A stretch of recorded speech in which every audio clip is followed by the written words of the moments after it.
Hello दोस्तों, आज मैं लेकर आई हूँ मुंशी प्रेमचंद्र की कहानी पूस की रात। हल्कू ने आकर स्त्री से कहा, सहना आया है, लाओ जो रुपए रखे हैं उसे दे दूं, किसी तरह गला तो छूटे। मुन्नी झाड़ू लगा रही थी, पीछे फिरकर बोली, 3 ही तो रुपए हैं, दे दोगे तो कम्बल कहाँ से आवेगा। माघ पूस की रात हार में कैसे कटेगी। उससे कह दो फसल पर दे देंगे, अभी नहीं। हल्कू एक क्षण अनिश्चित दशा में खड़ा रहा। पूस सिर पर आ गया। कम्बल के बिना हार में रात को वो किसी भी तरह नहीं जा सकता। मगर सहना मानेगा नहीं, घुड़कियां जमावेगा, गालियां देगा, बला से जाड़ों में मरेंगे, बला तो सिर से टल जाएगी। ये सोचता हुआ वो अपना भारी भरकम डील लिए हुए, जो उसके नाम को झूठ सिद्ध करता था, स्त्री के समीप आ गया और खुशामद करके बोला, ला दे दे, गला तो छूटे। कम्बल के लिए कोई दूसरा उपाय सोचूंगा। मुन्नी उसके पास से दूर हट गई और आंखें तरेरते हुए बोली, कर चुके दूसरा उपाय, जरा सुनूं तो, कौन सा उपाय करोगे। कोई खैरात दे देगा कम्बल, ना जाने कितनी बाकी है जो किसी तरह चुकने ही नहीं आती। मैं कहती हूँ तुम क्यों नहीं खेती छोड़ देते, मर मर काम करो, उपज हो तो बाकी ये दे दो। चलो छुट्टी हुई, बाकी चुकाने के लिए ही तो हमारा जन्म हुआ है। पेट के लिए मजूरी करो, ऐसी खेती से बाज आए। मैं रुपए ना दूंगी ना दूंगी। हल्कू उदास होकर बोला, तो क्या गाली खाऊं। मुन्नी ने तड़प कर कहा, गाली क्यों देगा, क्या उसका राज है। मगर ये कहने के साथ ही उसकी तनी हुई भौहें ढीली पड़ गईं।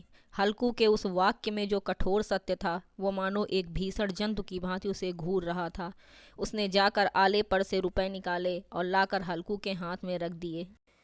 फिर बोली, तुम छोड़ दो अब की से खेती, मजूरी में सुख से एक रोटी तो खाने को मिलेगी, किसी की धौंस तो न रहेगी। अच्छी खेती है, मजूरी करके लाओ, वो भी उसी में झोंक दो, उस पर धौंस। हल्कू ने रुपए लिए और इस तरह बाहर चला मानो अपना हृदय निकाल कर देने जा रहा हो। उसने मजूरी से एक एक पैसा काट कपट कर 3 रुपए कम्बल के लिए जमा किए थे। वो आज निकले जा रहे थे। एक एक पग के साथ उसका मस्तक अपनी दीनता के भार से दबा जा रहा था। पूस की अंधेरी रात, आकाश पर तारे भी ठुठुरते हुए मालूम होते थे। हल्कू अपने खेत के किनारे ऊख के पत्तों की एक छतरी के नीचे बांस के खटोले पर अपनी पुरानी गाढ़े की चादर ओढ़े पड़ा कांप रहा था। खाट के नीचे उसका संगी कुत्ता जबरा पेट में मुंह डाले सर्दी से कूं कूं कर रहा था। दोनों में से एक को भी नींद न आती थी। हल्कू ने घुटनियों को गर्दन में चिपकाते हुए कहा, क्यों जबरा, जाड़ा लगता है। कहता तो था घर में पुआल पर लेट रह, तो यहाँ क्या लेने आए थे। अब खाओ ठंड, मैं क्या करूं, जानते थे मैं यहाँ हलवा पूरी खाने आ रहा हूँ। दौड़े दौड़े आगे आगे चले आए। अब रो नानी के नाम को। जबरा ने पड़े पड़े दुम हिलाई और अपनी कूकू को दीर्घ बनाता हुआ एक बार जमुहाई लेकर चुप हो गया। उसकी स्वान बुद्धि ने शायद ताड़ लिया, स्वामी को मेरी कूकू से नींद नहीं आ रही। हल्कू ने हाथ फिराकर जबरा की ठंडी पीठ सहलाते हुए कहा, कल से मत आना मेरे साथ, नहीं तो ठंडे हो जाओगे। ये पछुआ ना जाने कहाँ से बर्फ लिए आ रही है। उठूं फिर एक चिलम भरूं, किसी तरह रात तो कटे। 8 चिलम तो पी चुका। ये खेती का मज़ा है। और एक भगवान ऐसे पड़े हैं जिनके पास जाड़ा जाए तो गर्मी से घबरा कर भागे।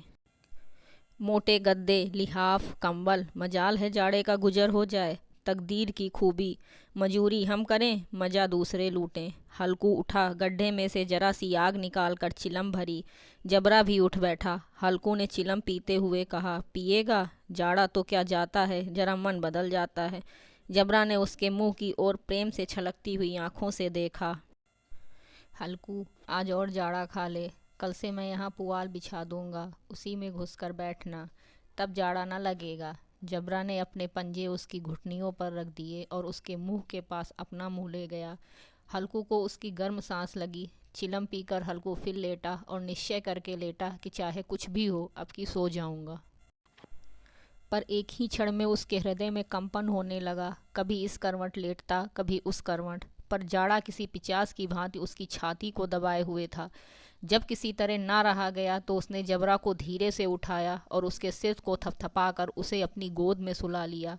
कुत्ते की देह से जाने कैसी दुर्गंध आ रही थी। पर वो उसे अपनी गोद में चिपटाए हुए ऐसे सुख का अनुभव कर रहा था जो इधर महीनों से उसे न मिला था।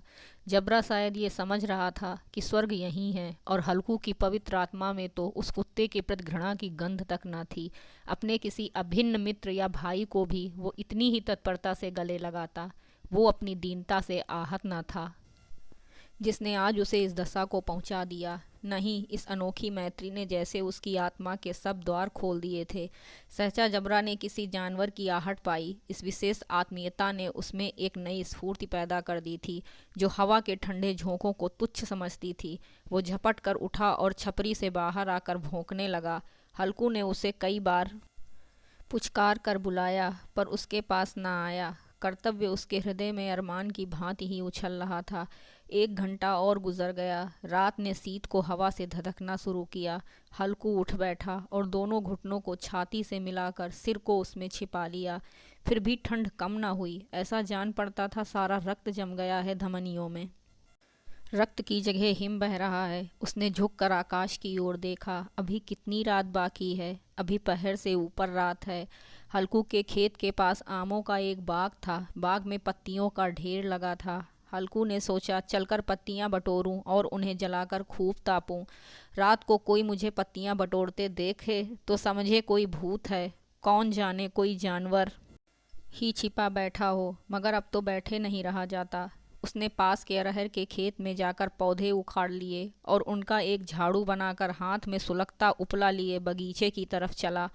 जबरा ने उसे आते देखा तो पास आया और दुम हिलाने लगा। हल्कू ने कहा, अब तो नहीं रहा जाता जबरू, चलो बगीचे में पत्तियां बटोर कर तापें, फिर आकर सोएंगे। अभी तो बहुत रात है। जबरा ने कूं कूं करके सहमति प्रकट की। बगीचे में खूब अंधेरा छाया हुआ था और तेज हवा चल रही थी। वृक्षों से ओस की बूंदें टपक रही थीं। एकाएक झोंका मेहंदी के फूलों की खुशबू लिए आया। हल्कू ने कहा, कैसी अच्छी महक आई जबरू, तुम्हारी नाक में भी तो सुगंध आ रही है। जबरा को कहीं जमीन पर एक हड्डी पड़ी मिल गई थी, उसे निचोड़ रहा था। हल्कू ने आग जमीन पर रख दी और पत्तियां बटोरने लगा। जरा देर में पत्तियों का ढेर लग गया। हाथ ठिठुरे जाते थे, नंगे पांव गले जाते थे और वो पत्तियों का पहाड़ खड़ा कर रहा था। इसी अलाव में वो ठंड को जलाकर भस्म कर देगा। थोड़ी देर में अलाव जल उठा। उसकी लौ ऊपर वाले वृक्ष की पत्तियों को छू कर भागने लगी। हल्कू अलाव के सामने बैठा आग ताप रहा था। एक क्षण में उसने दोहर उतारकर बगल में दबाई, दोनों पांव फैला दिए मानो ठंड को ललकार रहा हो। उसने जबरा से कहा, क्यों जब्बर, अब ठंड नहीं लग रही है? जब्बर ने कूकू करके मानो कहा, अब क्या ठंड लगती ही रहेगी? पहले से ये सुझाव ना सूझा? नहीं इतनी ठंड क्यों खाते? जब्बर ने पूंछ हिलाई। पत्तियां जल चुकी थीं। बगीचे में फिर अंधेरा छा गया था। राख के नीचे कुछ कुछ आग बाकी थी जो हवा का झोंका आ जाने पर जरा जाग उठती थी। हल्कू ने फिर चादर ओढ़ ली और गर्म राख के पास बैठा हुआ एक गीत गुनगुनाने लगा। उसके बदन में गर्मी आ गई थी, पर ज्यों-ज्यों शीत बढ़ती जाती थी उसे आलस से दबाए लेता था। जबरा जोर से भौंक कर खेत की ओर भागा। हल्कू को ऐसा मालूम हुआ कि जानवरों का एक झुंड खेत में आया है। वो नील गायों का झुंड था। उनके कूदने दौड़ने की आवाज़ें साफ कान में आ रही थीं। फिर ऐसा मालूम हुआ कि खेत चर रही हैं। उनके चबाने की आवाज़ चढ़-चढ़ सुनाई देने लगी। उसने दिल में कहा, नहीं, जबरा के होते कोई जानवर खेत में नहीं आ सकता। मुझे भ्रम हो रहा है। अब तो कुछ नहीं सुनाई देता। मुझे भी कैसा धोखा हुआ। उसने जोर से आवाज़ लगाई, जबरा जबरा। जबरा भूखता रहा, उसके पास ना आया। फिर खेत के चरे जाने की आहट मिली। अब वो अपने को धोखा न दे सका। उसे अपनी जगह से हिलना जहर लग रहा था। कैसे दंदाया हुआ था। इस जाड़े पाले में खेत में जाना, जानवरों के पीछे दौड़ना असहाय जान पड़ा। वो अपनी जगह से न हिला। उसने जोर से आवाज़ लगाई, लिहो लिहो लिहो। जबरा फिर भौंक उठा। जानवर खेत चर रहे थे। फसल तैयार है। कैसी अच्छी खेती थी, पर ये दुष्ट जानवर उसका सर्वनाश किए डालते हैं। हल्कू पक्का इरादा करके उठा और 2-3 कदम चला, पर एकाएक हवा का ऐसा ठंड चुभने वाला बिच्छू के डंक का सा झोंका लगा कि वो फिर बुझते हुए अलाव के पास आ बैठा और राख को कुरेद कर अपनी ठंडी देह को गरमाने लगा। जबरा अपना गला फाड़ डालता था, नीलगायें खेत का सफाया किए डालती थीं और हल्कू गर्म राख के पास शांत बैठा हुआ था। अकर्मण्यता ने रस्सियों की भांति उसे चारों तरफ से जकड़ रखा था।